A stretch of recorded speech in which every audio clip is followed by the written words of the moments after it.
Jamie, maybe we can start with you. We're here talking about the industries of the future, about how the latest cutting-edge technologies, inventions, software, and even things that haven't been invented yet are going to be transformative. You're one of the people that runs a really stodgy old company. You've been around forever. When I talked about widget makers, you make giant widgets.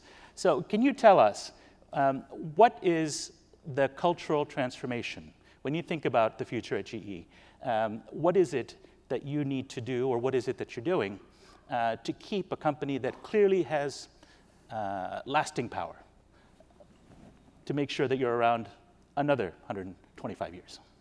So first I'd say, GE is 125 years old this year, and actually my business, which is primarily the locomotives business and the mining business, is one of those businesses that has really been around from the start, right? And the railroad industry is one that most people think of as not very technical at all, when in fact, if you really delve into it, it's a heavily technology-dependent industry, both at the engineering level as well as at the digital level. And I think if you look across GE, you see that across most of our industries. And I think, when you really talk about, culture change, I think you have to start with a couple of premises. I mean, at its core, GE's culture is all about change.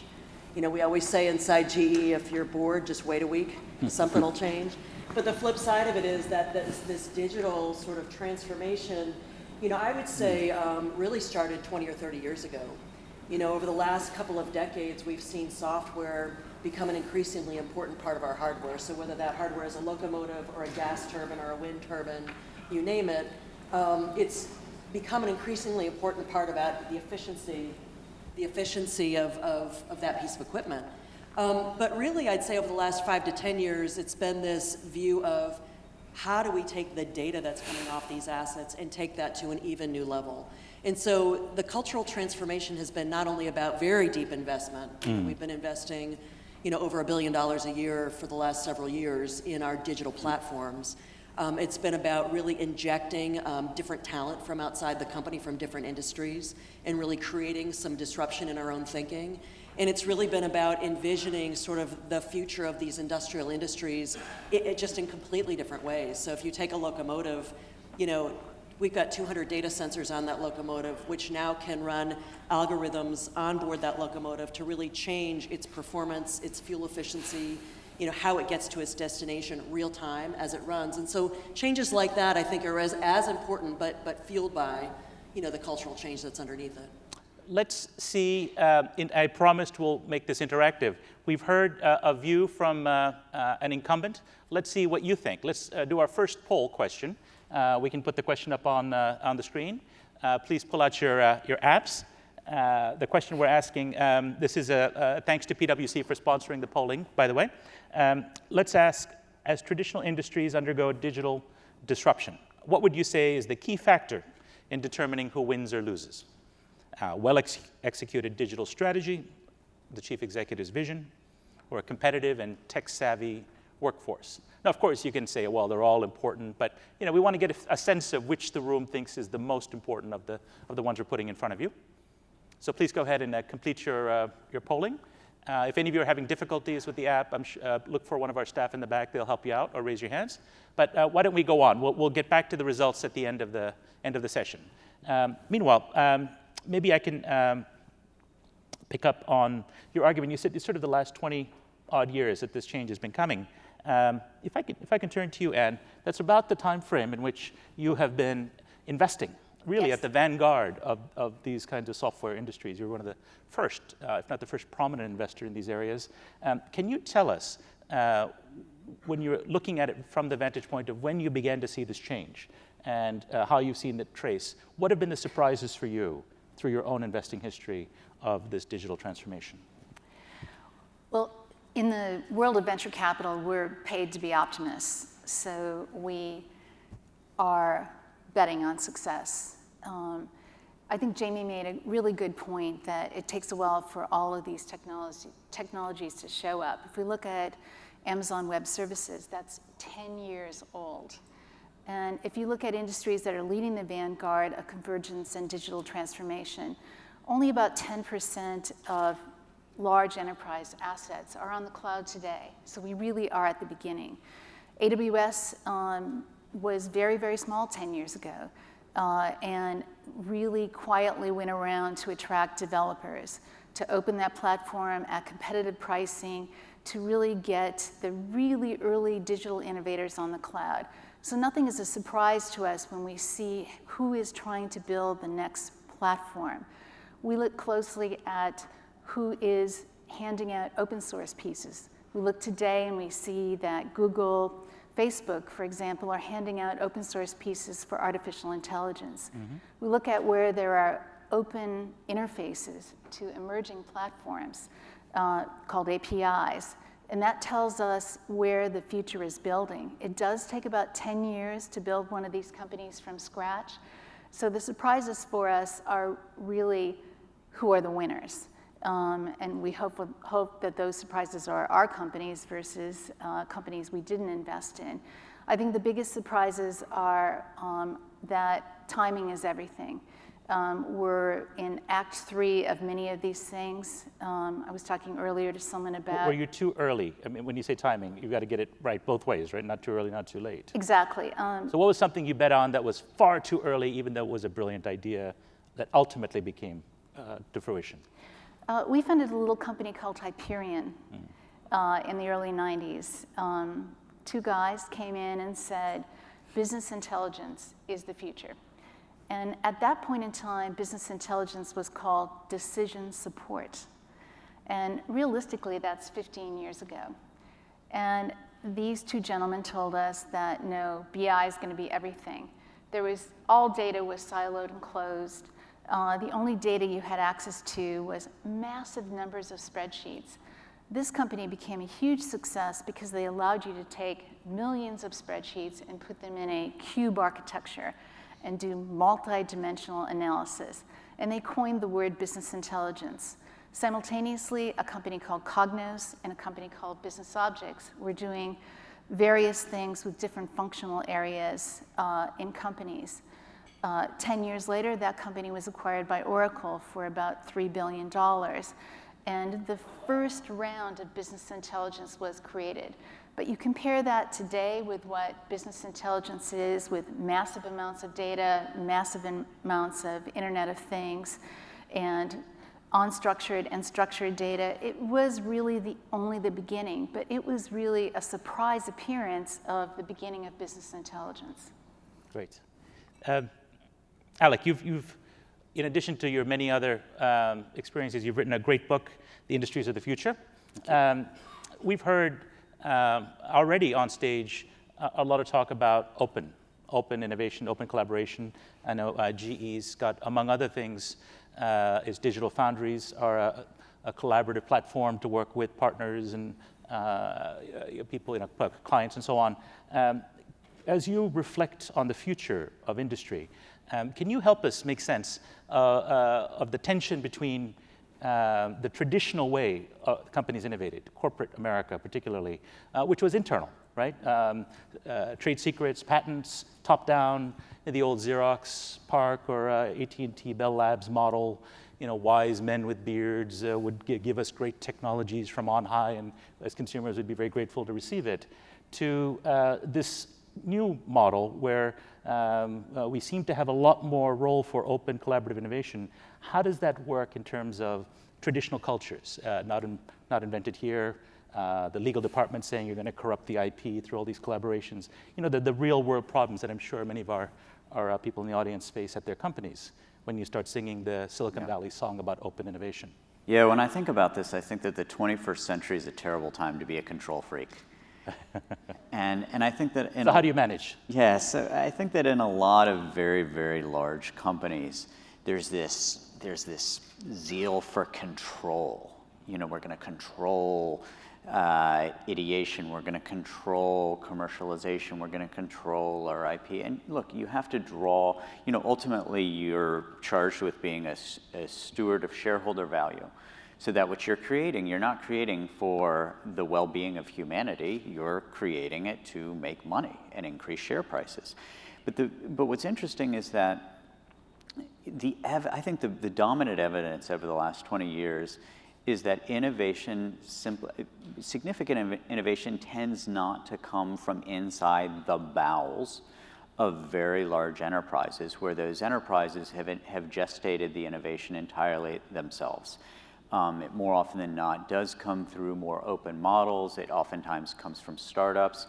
And then the large companies can do one of two things. They can either acquire it through M&A, or they can partner intelligently with outside sources of innovation. Now, having said that, I do think it's important to point out that lots of big companies have figured out how to innovate. Many of them are young, like Google. You know, most of Google's innovation has not come through M&A. It's come through products and processes they've created internally. But in other examples, and I give GE a lot of credit for this, is where they are trying to reinvent themselves, where they're trying to take very old industries and make them new. They figured out how to change pieces of the culture of the large institution. So rather than trying to take an institution with 100,000 employees and saying, all right, you know, take off the suit and tie, we're all innovators now. What they've done is they've figured out how to create silos within it, where some of the old controls and some of the old rules don't exist. Well, you've been praised for your silos, which I've never heard on a stage before. Typically, we don't like silos. Can you give us a little bit more on how you're doing this? That is injecting, again, an army of traditional people, and often who are career employees, right? That's one of the things about GE is it treats its people very well, and so on. You can expect to be treated well over your lifetime. That's why people join. And at the same time, injecting a dose of the gig economy mindset, where people are working with a very different way to go. What's the tension, or how do you do it? I'd say two things. So, first, I think you have to really think about how you inject new ideas and then incubate them to throw off proof points and figure out how to scale. And I think when we talk about sort of protecting things, maybe I won't call them silos, maybe I'll call it incubation and protecting incubation. I think that for us has been a really successful model. But I think... Can you give an example? Sure. I've got a group in my business. Sure. And we've taken 10 or 15 super smart people, some from outside the company, some from inside the company, and we've pretty much put them on all of our new digital product development. And so we're doing a big project with the Port of Los Angeles right now to really open up data visibility to container shippers, to truckers, to railroads, to chassis providers and terminal operators, to give people data that they've never had before to operate the port in a much more efficient manner. Well, that project is all run by my separate, what we call APM and analytics team, and they're going to incubate, they're going to launch, they're going to figure out the revenue models, how to really scale it, and then shift it over to the traditional digital business to really run. They're doing work with Deutsche Bahn Cargo, where we're managing locomotives and doing predictive maintenance and real-time failure analytics on product that isn't built by GE, which is a really different way to think about it, right? That's a sort of a way to take our digital skill set and move it across industries as opposed to just working on GE product. Now, presumably there are sales guys who are threatened by this move, who sell GE products, or some internal incentives are challenged. How do you overcome that? Well, a question I often get by my whole transportation team is, wait a second, if this digital stuff makes our customers that much more efficient, doesn't that mean we're going to sell less locomotives? Right? And my answer is always, it may, but if we don't do it, somebody will. Right. So let's go get it and figure it out. And I'd say the second piece is, if we can help our railroad customers in North America pull 1% share from freight trucking, that's $7 billion of revenue for our customers, so we'll be just fine, right? So redefine the market. Redefine the market. So I think you have to protect it, but I also think you have to create ways for the new and the legacy to really work together. And I think these intersection points, which I think is something Alec sort of touched on, which is how do you create these intersection points of maybe traditional and non-traditional to spark ideas, I think is a really important part of the transformation too. One thing that I would add on this tension between traditional and non-traditional goes to how you treat failure. I think a lot of big traditional enterprises tend to over-punish failure, where some of the more open, earlier stage companies tend not to over-punish failure. In a lot of big companies that have difficulty innovating, it's because they treat a misdemeanor like a felony. And the incentives that are baked into the enterprises are such that if you try something and it doesn't work, your career is curtailed too significantly. Whereas in some of the more innovative institutions, small and large, there's a zeal to sort of iterate, to try things differently more often, to make mistakes of commission rather than omission. And so if you are in a large enterprise and you're trying to figure out how to get some innovation mojo, one thing that I would say is that you have to deal with culturally is how you treat failure. You wanted to jump in? Yeah, in the software world, when we audition new companies, we used to have a mantra that this has to be 10x better than what there is before. And what Jamie's talking about also is that incrementalism is not your friend here. That this is really about, big markets changing dramatically and big market opportunities opening. Companies that have, industrial assets have huge opportunities right now because for the first time, these things have greater value.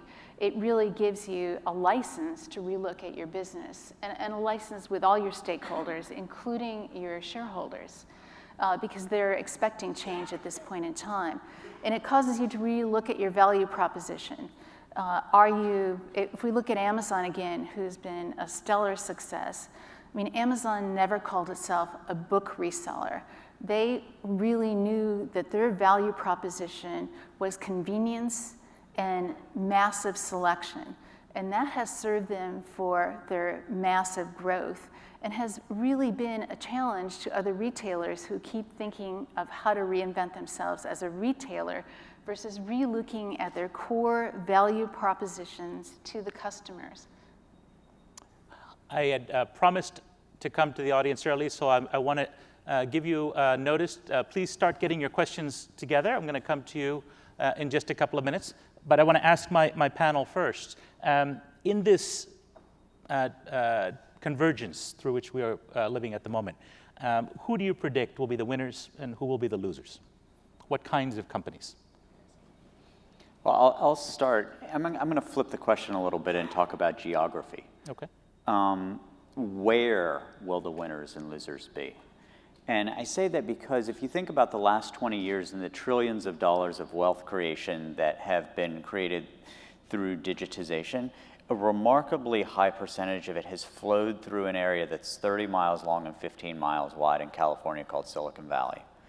A thesis of mine in the industries of the future is that as we go from building a consumer internet to an industrial internet, what we've built to this point is an internet that largely has turned information communication services inside out. So things like advertising, journalism, even electioneering.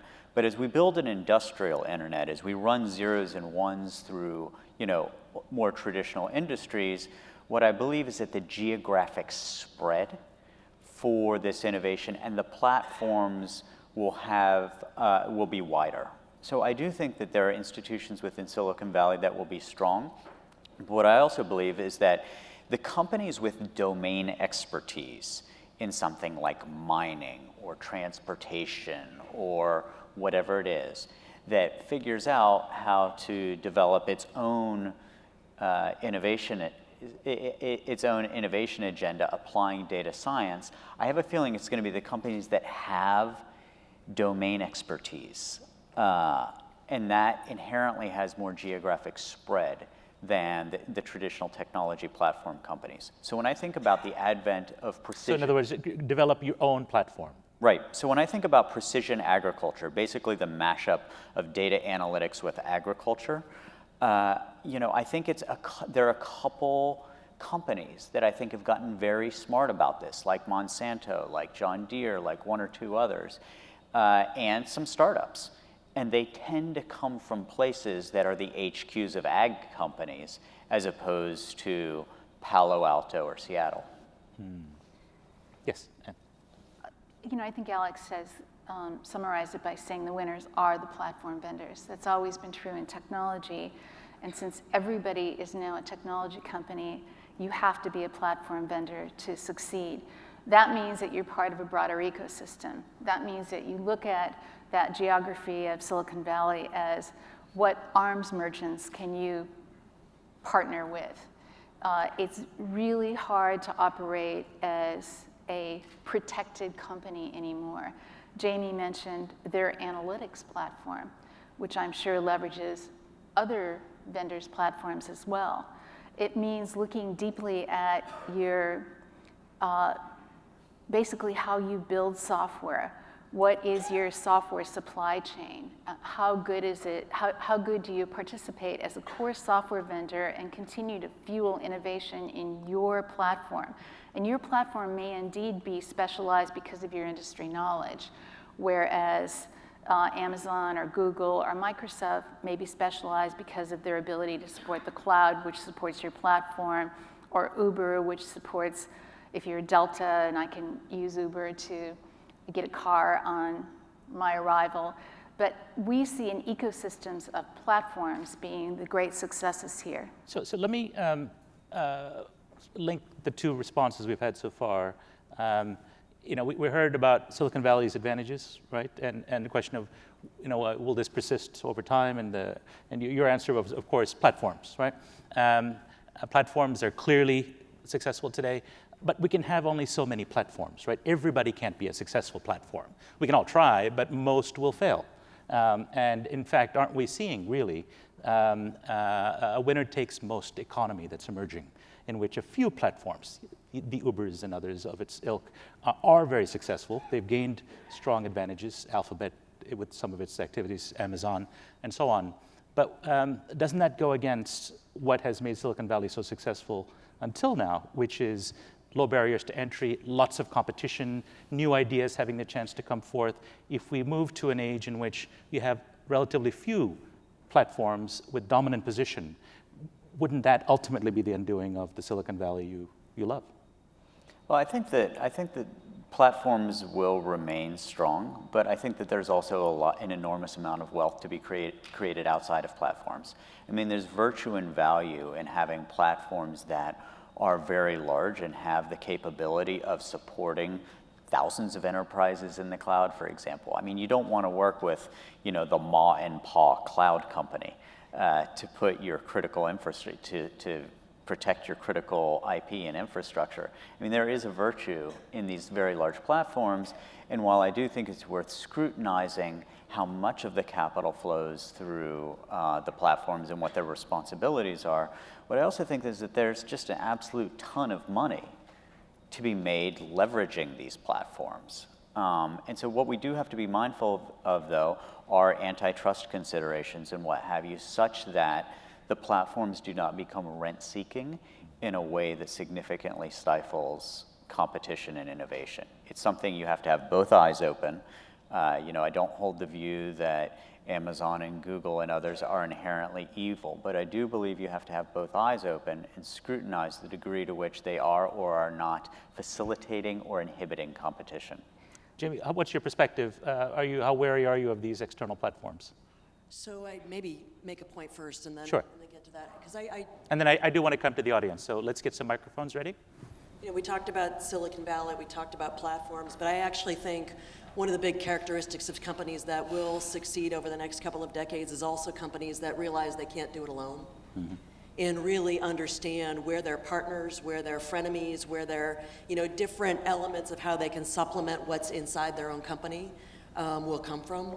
And I think both of these are, sources of how companies can partner to take their deep domain, whether it be around equipment or around a certain market niche, but amplify it and take their company into the next digital era. I think a lot of what you talk about, though, is really fundamental underpinnings to our strategy at GE, actually. And, the Predix platform is built for industrialists by an industrialist, with this idea that it's just a very unique space. And, That's your, just for the audience's benefit, that's your platform for the so-called industrial internet. Am I right? Yep. Yeah. And, look, industrial machines throw off massive amounts of data, and it's very unique kinds of data, and it requires a very specific skill set to make it useful. and to keep it safe within an industrial environment. So, our Predix platform is really designed to be open, so to allow people to build on it, but also to be something that can provide a pretty unique capability underpinning the industry. Having said that, we've got digital foundries around the world, in China, in Paris, and in many parts of the world, because we know, we can't build this all ourselves. We co-create with partners, we co-create with customers. And I think even us, getting a lot more comfortable in a world that you can't control all the IP, you can't control perfectly the business model. You have to just sort of go into this fluid sort of level of change over the next couple of decades, knowing that you've got a deep strength, you've got to find partners who have deep strengths, and you just sort of have to figure it out together. I think one. Let's get some hands up. Yes, a quick comment. I think one comment here is that your software architecture is not a supporting cast member anymore. It is your business strategy. All right. Let's see. Very courageous gentleman there with the first hand up. Let's see if we can get a microphone to him there. And our usual ground rules, please identify yourself and your company affiliation, and make it a question, please, not a long-winded speech. So my name is Nitin Kuran. I'm from a company called ITC Infotech. We drive IT and engineering solutions out in the industry. So it's a question really for Jamie. So as we talked about, a lot of the stuff you talked about today was innovation from a customer and a product perspective, right? Data analytics and driving algorithm changes on the locomotive. But as now you look at driving further change, is there a dichotomy in terms of how you spend your investment dollars towards product innovation versus also driving internal innovation? Because, Vijay used the term stodgy old company, I won't have. But the fact that GE is 100 years old, I've got to believe that your factory and your manufacturing plants are at least 50 years old, right? And a lot of that infrastructure is old, right? So is there a formula which says that for every $10 that I'm going to spend towards product innovation, towards the customer, I'm going to spend at least 2 or 5 or 7 internally, because that's got to keep up, right? Yep. So prior to my role leading transportation, I was GE CIO. And, as the industrial internet era sort of emerged, I think, leading GE's, internal technology strategy, I think the big question we had, or I had, was how do we capture all this data from machines and this product value that we're driving for our customers, but how do we think about that inside the company? And factories actually was really the deep place where we started. And we said, gosh, how do we take these 50-year-old machines in our factories and get them to unplanned downtime, get them to predictive maintenance, to really just fundamentally shift the efficiency inside GE? And that really spawned a deep strategy we have called Brilliant Factory. And it's interesting because it doesn't displace the machines, and it doesn't displace all the great internal technology we've invested in, like ERPs and other things. But what it does do is it takes the industrial capability of a platform and the ability to use data coming off those machines and drive a layer on top that brings another level of efficiency. So I'll give you an example. I've got a plant in Grove City, Pennsylvania that is an engine remanufacturing plant. Age-old plant, we bring engine cores in, we tear them down, we remanufacture those cores, we put them back together, we put them back out on a locomotive. Well, in the last 3 years, we've implemented machine sensoring on more than 100 machines in the factory. We've implemented a lot of other analytics and data tools. We're now at the point where we're doing conditional-based reman on those engine cores when they come in. So think about it this way. We know real-time what's happening in a locomotive. We know exactly the condition of that engine and every component of that engine when it comes in the factory door. Instead of blindly just tearing the whole thing down and remanufacturing the entire thing, now when it comes in, we know exactly what 37% of components we really do have to remanufacture versus the 63% that we don't need to do anything with because there's no wear and tear. Just to get a sense of this, 50 years ago, you were selling equipment, right? 100% of your sales, I'm exaggerating here, but came from selling stuff, locomotives or big jet engines or whatever. At some point, you decided to move towards a services model, famously so offering flight time rather than selling the engines and so on. How is the revenue mix, roughly speaking, shifting away from revenue from selling widgets, as it were, or things I can drop on my foot, to the service provided by the widget, or even the value of the predictive maintenance? In other words, the value of the knowledge, the data, the analytics that you can give to the customer? So I would say equipment to services is a 50-50 mix of revenue, but it's increasingly the part of the business that's providing more and more value to customers and yielding more and more opportunities inside the business to drive efficiency and to drive productivity. And that example I was just talking about is a huge one. It's a combination of data and analytics with internal capability with how you deliver that back to the customer. Great. Can you ever see it flipping completely, where the lion's share of the value is not from the metal bashing and, literally the engine that you sell? I mean, for example, to take a Coke or Pepsi, the cost of goods are pennies, if that. I'm paying for a refreshment on demand, really, right? It's a service, in a sense, one could argue. A share of throat, right? Wasn't that what Goizeta famously argued at Coca-Cola? It depends on the industry you're in.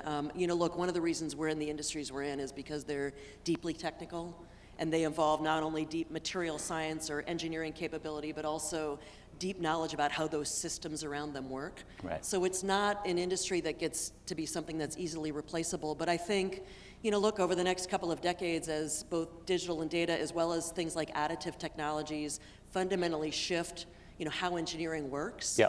I think the story's going to be written. We have a question from the app. Do one of you want to take this on, asking about the challenges of transferring innovative technologies out of the silos and into the larger organization? And we touched on this before, but I guess there's an appetite to hear a little bit more about this. Anyone have a answer on that? Well, I think it's a little bit of an important question, because if you move software to strategy, it will move out of the silos. It elevates the role of the CIO, who's much more of a strategist. It does say everybody's working on the same platform. It allows you to expose more microservices across the broader platform, as Jamie's talking about in her company.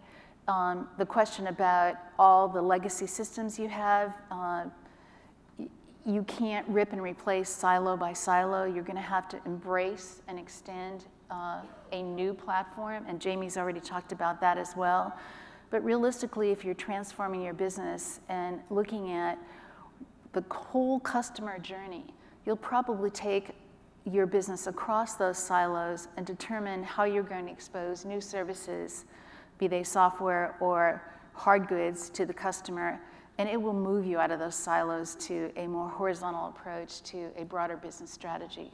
I mean, just to be realistic, in the history of corporate America, there are very, very few companies that have successfully disrupted their own profitable business models. It is hard to do, and any of us that have read Clay Christensen know the seminal works on this, but it may be getting easier now, you could argue, because the world is moving faster. Other people will disrupt you. We all have to be paranoid. So maybe there's a different cultural awareness. But the basic idea of challenging your own successful, profitable business lines is very difficult. If you want to see something gruesome, yeah, just Google what year is it now? It's 2017. 40 years ago, Google Fortune 500 1977. Right. And go down the list of the top 100. It's gruesome. It proves your point entirely.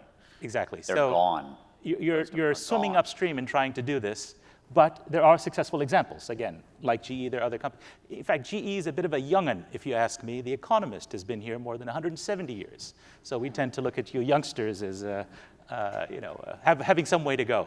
Let's get another question from the floor. Maybe I'll go to a different part of the room this time. Anybody in the back? Well, there's a gentleman right here. Why don't we start here? I'm glad to see a couple more questions. We'll come around. Yeah, sir. A question. Hello. Bill Cave, Survival of the Human Race Foundation. Are you in favor or against? I personally think it's a good measure. Oh, good, good. Question, the battle between chasing money versus chasing technology. Yeah, quarterly. Changing money, chasing money versus chasing technology. Yep. Well, that's a binary I haven't thought of before. What I'll simply say is that if you're going to chase technology and it works, then there better eventually be money behind it. Meaning that sort of technocracy in and of itself is not going to produce sustainable business models. Now there are examples, but these are very unusual. Think about Google, for example. Google didn't have a business model, didn't have any revenue for its first several years of existence. Their attitude was, if we create a great search engine eventually and have lots of people use it, eventually we'll figure out how to monetize it. But that's very, people I think ought not, use that as their example for their model for how to innovate. I think more often than not, when you do think about technology, you do have to have a business model or a specific business purpose in mind from the outset. And I think a lot of entrepreneurs sort of crash on rocky shores when they take inspiration from the Sergey Brin, Larry Page example, saying we're going to create something really cool and eventually we'll figure out how to make money from it. So build it and they will come eventually. That better be something. The moment is gone. Well, I wouldn't say it's gone. I mean, Snap is about to have an IPO and they didn't know how to make money. But the whole thing is, where do you draw your conclusions from? Right. And there are these very unusual examples which are inspirational to young entrepreneurs. But, the Snaps and the Googles are very, very, very few and very, very, very far between. I think that unless you're creating an incredibly special technology which has a use case for hundreds of millions of people within a handful of years, then you better have either a business model or a business process in mind. Quick follow-on. My job is to audition the future. So I audition technology every single day. And I love technology. But I can't invest in technology. Jamie, as CIO and leading her division, has to audition the future every day as well. We have to stand back after we're seduced by a piece of technology and say, is there a business here? So I turn down a lot of great pieces of technology.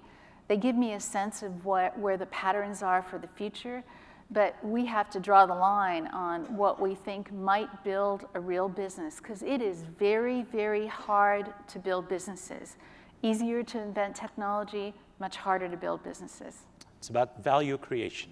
Let's go back to another question. I'm sure I saw a couple of hands. Yes, I see a gentleman there. Actually, let's go to the lady in the back. Sorry, the bright lights make it quite hard to see the back row. Yeah, identify yourself, please. Good morning. My name is Marguerite Wursema, and I'm a professor at the University of California, Irvine. Welcome. So my question is to Anne, who says that software is strategy, and I'm a strategy professor, so I'm kind of interested when somebody tells me that.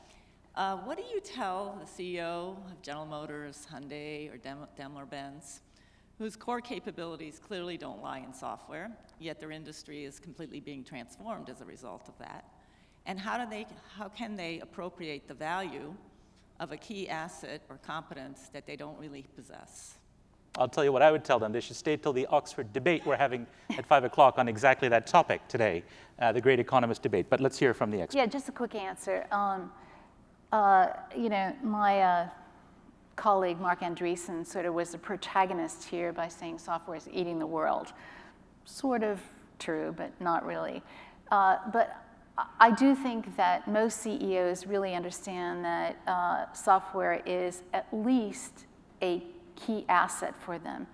And no CEO alone is driving strategy of these great companies. It is really a team effort.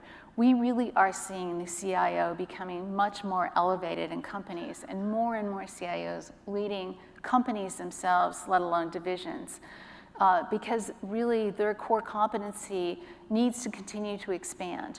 They have all this industry expertise, leadership capability, but leaders need to be tooled for the future as well. So what I say to these CEOs is, I meet with their CIOs as well as the CEOs to see if the ensemble has the strategic mass to achieve the future. A question comes to mind. We talked about culture, and I want to come back to the audience in a moment. Is corporate IT the enemy of this change we're talking about? Corporate IT departments in terms of culture? I think you have to figure out how to make corporate IT an asset, actually, and a key strategic element of how you accelerate or enable or envision what your future is. I think, look, and GE's not immune to this. I think many companies grow up, and because, to exactly your point, maybe historically there hasn't been a deep knowledge of digital or knowledge of software. IT tends to become sort of this thing that sits on the side. And I think actually pulling it front and center and making it a core part of the equation and conversation and forcing everybody in those strategy sessions to work together, including IT, I think you have to completely flip that on its head. I think it's the lawyers who are the enemies. I'm dead serious. In these big companies, I'm dead serious. In these big companies, the legal teams, I think, put more of a constraint on partnering with outside enterprises, with being able to innovate internally, being able to do joint ventures. I actually think that the constraint is less corporate IT than legal. Be careful how loudly you speak. There is a malpractice conference going on right upstairs. So, we don't want to get in trouble with those. Those are the people you don't want to get on the wrong side of. But that is really true. I mean, when you look at the efficiency for your organization to change, I was on the phone yesterday at a board meeting of a young, innovative machine learning company. And a Fortune 50 company had just given them a nod for a multi-million-dollar contract. The next day, a 120-page contract was delivered to a 30-person software organization. Everybody in that company, is rushing to get that contract signed because they want the software. There was a proof of concept done. Everybody loved it. It was going to drive the company forward. That little company is going to be engaged for a month and a half in that 120-page contract, not talking to anyone that has to do with strategy, not talking to anyone who is in the functional area that wants this deployed immediately, but talking to no less than 8 lawyers. Yep. And of course, it's a startup company, so it has 0 lawyers, only an outside counsel. So looking at where friction comes in innovation, I think Alex has a very excellent point here. So if you all are listening, I disavow all those comments. Yes, let's go to another question from the floor. Hello, I'm Marianne Schrody from Dassault Systems, and we're talking a lot about the transformation from within the company. But when you consider what's going on with smart cities, experienced cities, and the silos that are going to have to be broken down between the autonomous vehicle, the healthcare, the underserved, and I'd love your thoughts on that. Well, I think the concept of I think the concept of silos breaking down is a theme. Whether it's how you think about it in smart cities, or in our sector, how you think about it across, say, a freight transportation ecosystem. I think we've lived in a world where people have optimized within what they can control. And so take a railroad, they optimize their network, but a shipping company optimizes their process. But when you start to see how those things intersect in the broader, say, freight logistics ecosystem, there's all these intersection points that unlock opportunity for efficiency. And I think you see the same thing in the smarter cities, work.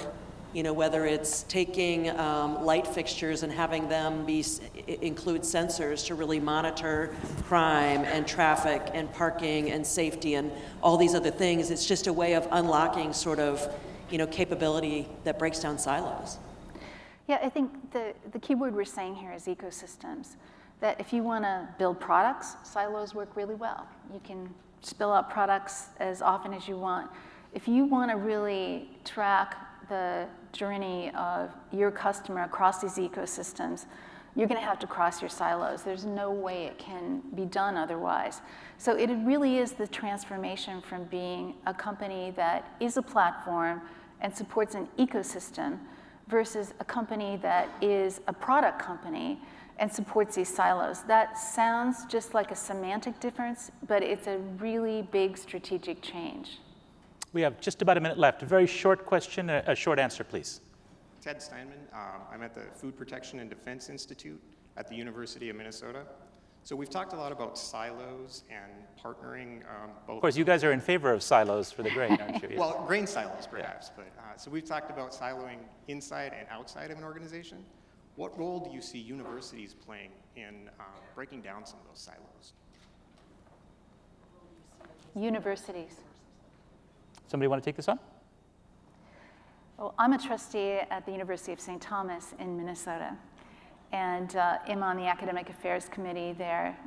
So it's been a great learning experience for me to understand how hard it is to affect change at a university.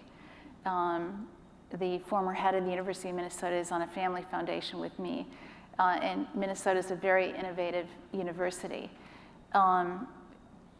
When we talk about academics and the core curriculum, it's very, very hard when there's such rapid change in innovation, as you defined it, to implant that in a university. You just can't. It moves much slower. What Stanford has done, and Harvard, and the universities which have become grooming grounds for entrepreneurs, is bring more and more outsiders into the classrooms. Really bring the outside in while you're affecting the much slower change you have to do in curriculum under the accreditation process of a major university. So that really is the way to break down silos, is to encourage entrepreneurship, to have great schools of entrepreneurship at the universities, and to bring outsiders into the campuses. So there you have it, the secret in bringing the barbarians inside the gate. I'm afraid we're out of time. I'm delighted to see still more hands, meaning we've done our job right on stage here. Let's get the answer to that poll question that we asked. All right, so there we go.